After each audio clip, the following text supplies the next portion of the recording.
भक्ती, भक्ती विना मुक्ती आणि बळी विना शक्ती असे संत सांगतात.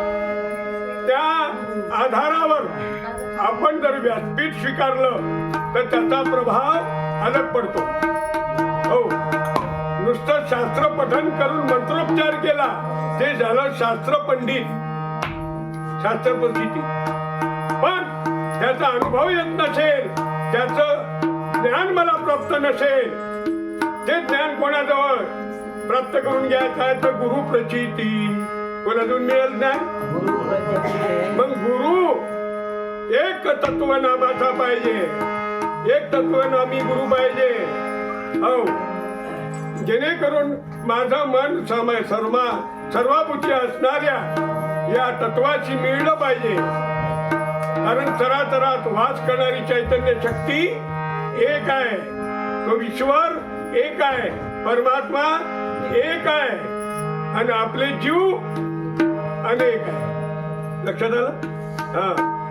अनंतामध्ये वास करणारा भगवंत, अनंतामध्ये, अनंत म्हणजे अनेक, अनंतामध्ये वास करणारा भगवंत हा एक आहे, हा एक आहे आणि तो सर्वाभूती आहे, कोणालाही सोडून नाही.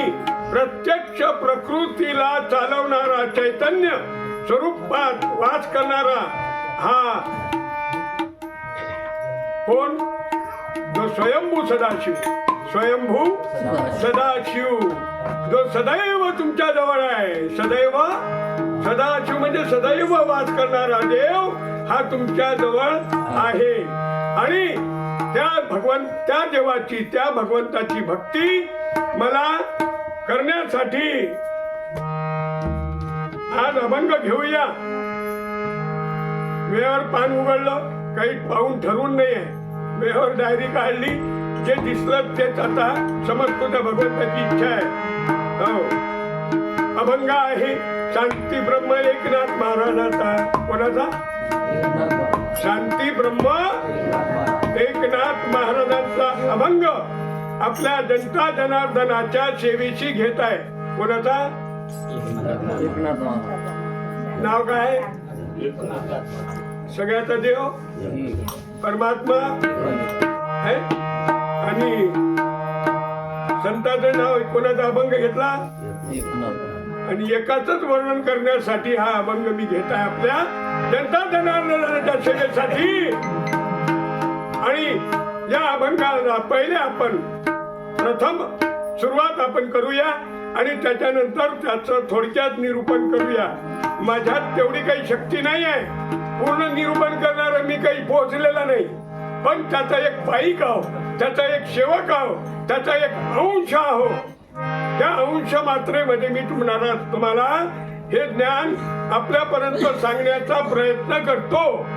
आणि आधी तुम्हाला मी सांगून टाकलं शिव आणि शक्ती, त्याप्रमाणे आपल्या सेवेमध्ये हा अभंग आपल्या सेवेची सादर घेत आहोत.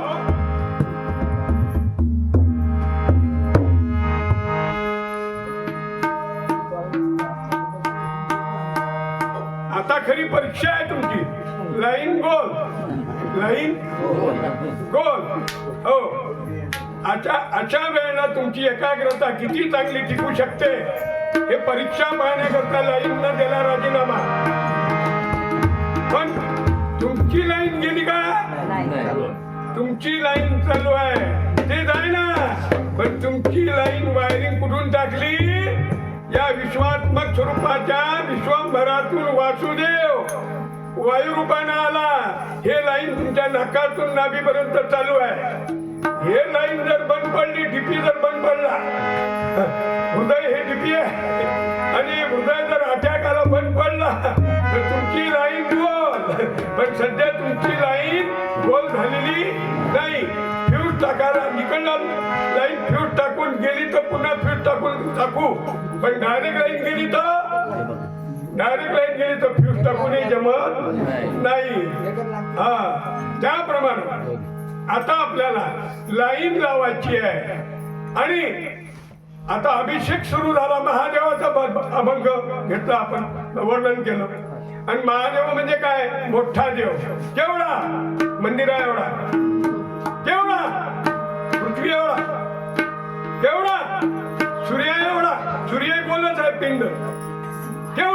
चंद्र एवढा, पृथ्वी गोलच आहे, सूर्य गोल आहे, चंद्र गोल आहे, पिंडीचा आकार आहे की नाही? हो, सांगितलं आपण मागच्या वेळेला. आपलं डोकं गोल आहे, हे बुबुळ त्याच्या अंदरली बाहुली गोल आहे, लक्षात घ्या. हे गोल गोल कोण सांगतो? हे पिंड आपल्या दारोदागी आलेली आहे. हा, आणि दोन्ही धारा चालते, दोन धारा, महादेवाच्या दोन धारा आहेत, अशा दोन जाऊन अशा व्याप घेतला.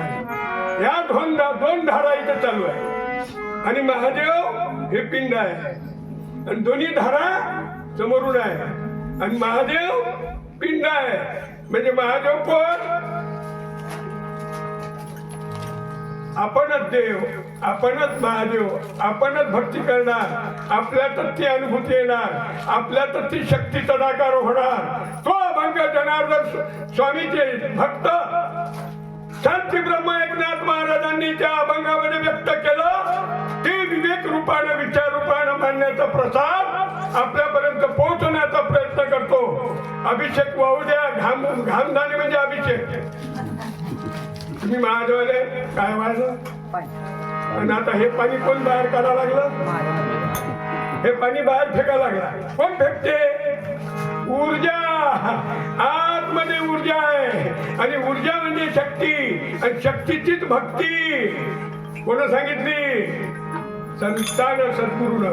हा, आणि तो